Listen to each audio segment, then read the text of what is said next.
1990 sa akong pag-abot, akong namatikdan nga adunay usa ka patag na dalan nga paingon sa lasang ug ang akong sigurado na balo kay sa tumoy ani kay naay lawas. Numero 1 nga senyales nga naay patay nga lawas kay ang baho. Nakahapa ni siya og daghang dugo, puti, laki, mga 50 ka anyos. Pagbaliktad namo sa lawas, nahalap namo ang logo sa usa ka kumpanya na naay embroider nga ngalan sa taas ani, Troy. Itama ni sa taho namo sa missing person sa niaging adlaw. Ngano nakaabot ning lawas dani? Kinsa ang nagbuhat niini? Sa pagbalik lantaw sa investigasyon, wa may magdahom sa pagkagrabe ani nga kaso. Si Troy Bures nagtrabaho og isa ka driver sa truck para sa negosyo sa Chorisuhan. Ang tuod kay plano na ay muundang sa pagtrabaho kay wa na niya ganahi ang kinabuhi sa highway. Nakit-an namo siya nga gipusil sa ulo. Ako si Jarvis, boss na ako si Kapitan Binicar. Ako si Steve Binicar, kasagara makit-an ko sa sweats o crocs bago na ako ng uniform sugod sa akong pagretiro. Niadto kay 50 ka tao ang naa sa akong dibisyon. Ang ingon ako daw ang pinakabata ng Kapitan Sukad 1855. Niangay ko sa mga trabaho nga mata sa adlaw, trabaho sa adlaw, perminti ko on call adto. Nangandam ko og panihapon para sa akong pamilya sa adtong panahon na. Dayon nitingog akong pager. Ingon na ay posible nga homicide. Pag-abot na ako sa crime scene, makita nimo ang lawas sa kilid sa simento duol sa mga sagbot. Ang biktima murag gipusil sa laing-laing anggulo nga murag nagtuyok-tuyok ni samtang gapalayo dungan sa pagpusil. Bali daghan og kasuko ang nagpusil. Pagbalik sa crime scene human sa 30 ka tuig, ang kinadali mo balik kanimo. Ang nakakurat nako kay walay sakyanan. Nahimog murag parehos nga kaso. Usa ka katigulangan nga gipusil kadaghan. Og nakita namo nga pareho nga disenyo.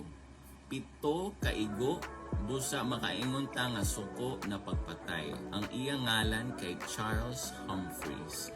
Ang .22 nga gigamit kay parehas sa Troy homicide. Nga niadto nakaingon mi kadto kay nakaingon mi usara ang gapatay.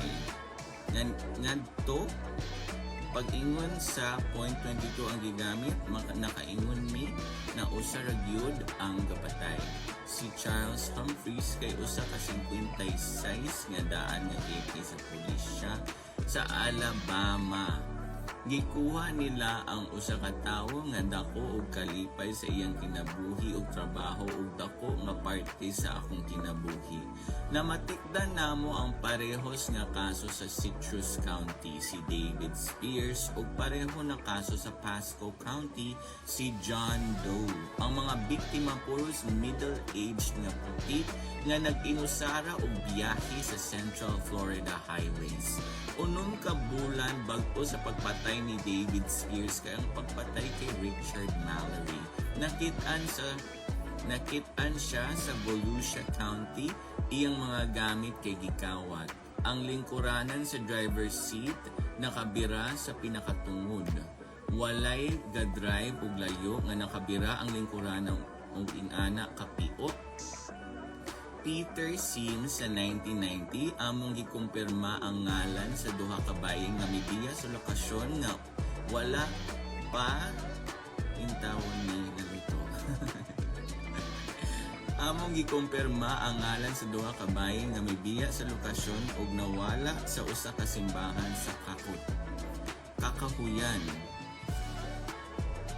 Nagsugo mi og usa ka artista magbuhat og komposisyon sa kaning duha ka bayi. Wala mi ideya kung unsa ilang koneksyon sa krimen kung gikawat lang nila ang auto. Kiniini nga punto naa nami 5 ka lawas sa sulod lang sa 4 ka bulan. Ang kamatuoran nga naa tay usa ka serial killer kay makapuno sa among gibati. Usa siya kakaso na wala pa namo nakuptan. Niadto gikinahanglan na namo at imanon nga naay imbestasyon. Niadto gikinahanglan na namo at imanon ang investigasyon. Ang amo palang nabalaan kay ang mga biktima gipusil gamit ang .22. Ang mga kalainan sa mga screenshot kay parehas. Murag fingerprint na bala. Maoning parehas na pusil na gigamit sa mga homicide. Gamay siya ng armas, busa makahatag ni og kickback o balik nga sipa sa gagamit. Among gihisgutan, bayi man gud ni nga kapatay ba, usa ka bayi nga serial killer. Pipila ka semana ang milabay, nakit-an na namo ang sakyanan ni Mr. Humphrey ug nakit-an pud namo usa ka resibo na nakapangalan sa usa ka truck stop sa County 44. Nisulod ni sa tindahan ug nakigstorya sa clerk. Nisulod ni sa tindahan ug nakigstorya sa clerk. Gipakita namo sa iyaha ang mga litrato ni Charles. Walay mahinumduman ang clerk sa laki. Gipakita namo sa clerk ang mga komposisyon sa mga nawong sa suspect. Nagkatawaha ang mga bayi. Wala gihapon mi bisan usa ka ngalan. Balik mi sa pangita kinsa ning mga tawhana. Kiniining puntuha usa pa ka homicide ang nahitabo. Walter Antonio. Nakit-an iyang sakyanan nga gitangtang ang plaka. Ang ihap sa biktima kay unom na. Ang kapatay kay gahimo og lingin o galabay og mga lawas kung asa siya gaadto. Wa nami kaagwanta gikinahanglan na namo molihok og mas intelihente.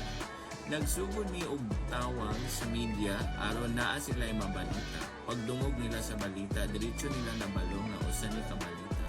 Mao daw ni ang pinakauna na hitabo sa kalibutan. Sa istorya sa tao, mao ni ang pinakauna nga napapatay nga naay agi sa babayi. Ang among hinuktok gahanggat siya og sexual nga serbisyo. Makahadlok na naay galakaw nga adunay pusil na ingana. Ang pressure nilapos sa atok. Pagawas namo sa publiko nagbaha ang mga tawag murag kinakusgan nga mga alon. Naami menos nga 400 gang kasidlak-sidlak nga mga leads. Nalipay lang mi na sa kadugay sa panahon na ami konkreto na matrabahuan. Ang among ginakuhaan, nagsulti kanamo na ang katapusan ng lugar na ginaadtuan sa mga bayi kay ang Fairview, Orange County. Kadto nga mga bayi gatambay dani perminti. Ganahan sila pirmi mubuk sa room 8. Ang taas nga blondie gagamit og lain-lain na mga ngalan o gailis-ilis silang mga identidad murag kinaiya sa mga buang. Kung naay nagprenda gamit ani mga ngalan, gimando namo na i-report ni. Namatikdan namo ang ngalan. Namatikdan namo ang ngalan na Tammy Marsh Green nga nagprenda og usa ka kahon na mga himan o tools gikan kay David Spears. Ug usa dayon ka radar detector og 35mm camera. Pareho na mga gamit kay Richard Mallory. Ang una nga pawn shop transaksyon kay muwa midawat ang thumbprint. Ang ikaduha adunay walay sabit na thumbprint. Walay igo adto nga thumbprint. Ang mabuhat ra namo kay manual search. Ug wa midugay naa mi match. Ang gihantungan sa among investigasyon kay ang ngalan na Lori Grody. Pagtanaw namo sa arrest history si Lori Grody, nabalaan na Eileen Carol Wernos, usa ka natibo sa Michigan ang iyang tinuod nga ngalan na tawo sa Michigan, ang kataskon kay 5'4". Maayo na kadang-an sa para sa mga gajay. Nabalaan namo iyang lain nga pagdako sa iyang pamilya. Nibuhi siya lang isa sa gawas. Nibuhi ang iyang kinabuhi kay gawas sa iyang pamilya. Sa pagka-14, gapampam siya para sa mga sigarilyo sa usa ka higayon. Nagpulis siya o convenience store gamit ang isa ka pusil. Gamit og pusil. Niini nga punto na hibalaan namo na ang among gipangita kay si Eileen og iyang uyab Niini nga punto nahibalaan namo na ang among gipangita kay si Eileen ug iyang uyab nga si Tylina Moore. Kini kay mga bugnaw ug dugo na mga gapamatay og tawo. Nabalakan ni kay naelain na mawatay. Wala lang yun ni intawon kabalo kung asa magyud ni sila. Perminti daw ni sila sa Daytona area. Isa sa pinakamaayo na isbiya na laki na among nailhan kay kaniadto na napreso na si Lieutenant Mike Joyner. Nagtrabaho ko og tago sa mga kaso ng kontrata na pagpatay, bayluan og mga droga pero mauni ang pinakauna namon ng kaso na suspect kay mga bayi.